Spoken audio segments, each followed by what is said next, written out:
Polisi melakukan penggerebekan di sebuah tempat penitipan anak bernama Little Aresha yang berlokasi di Kemantren Umbul Harjo, Kota Yogyakarta pada Jumat 24 April. Tindakan ini terkait dugaan kasus kekerasan serta penelantaran anak. Peristiwa tersebut terungkap setelah pihak kepolisian menerima laporan dari seorang mantan karyawan. Ia mengaku ijazahnya ditahan oleh pihak pengelola saat hendak mengundurkan diri. Mantan pekerja itu diketahui baru bekerja sebagai pengasuh di tempat tersebut. Keputusannya untuk resign didorong oleh rasa tidak tega setelah melihat perlakuan terhadap bayi dan anak-anak yang dinilai tidak manusiawi. Ia menduga terjadi tindakan kekerasan dan penelantaran, sehingga memilih berhenti karena bertentangan dengan hati nuraninya. Kapolresta Yogyakarta Kombes Pol Eva Gunapandia menjelaskan bahwa laporan tersebut menjadi dasar bagi polisi untuk melakukan penyelidikan lebih lanjut. Setelah laporan diterima, petugas langsung bergerak dan menggerebek lokasi kejadian. Hasilnya sebanyak 13 orang telah ditetapkan sebagai tersangka. Mereka terdiri dari 1 kepala yayasan, 1 kepala sekolah, serta 11 orang pengasuh. Penetapan ini dilakukan setelah polisi menggelar perkara, sementara motif dibalik dugaan kekerasan masih dalam proses pendalaman. Kasat Reskrim Polresta Yogyakarta Kompol Rizky Adrian menyebutkan bahwa jumlah anak yang diduga menjadi korban mencapai 53 orang dari total 103 anak yang dititipkan di tempat tersebut. Mayoritas korban berusia di bawah 2 tahun. Ia juga mengungkapkan adanya dugaan bentuk kekerasan fisik seperti pengikatan tangan dan kaki anak-anak.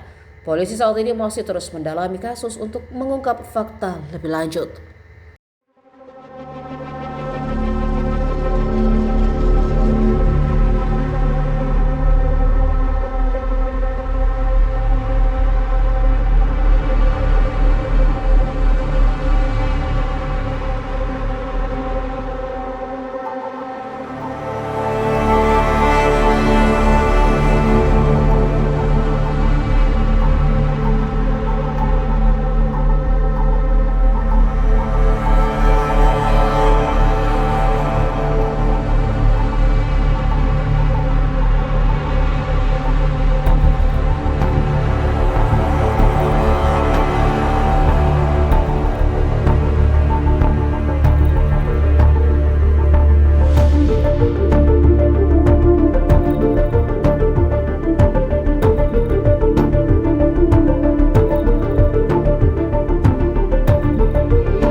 Download Tribun X sekarang, menghadirkan lokal menjadi Indonesia.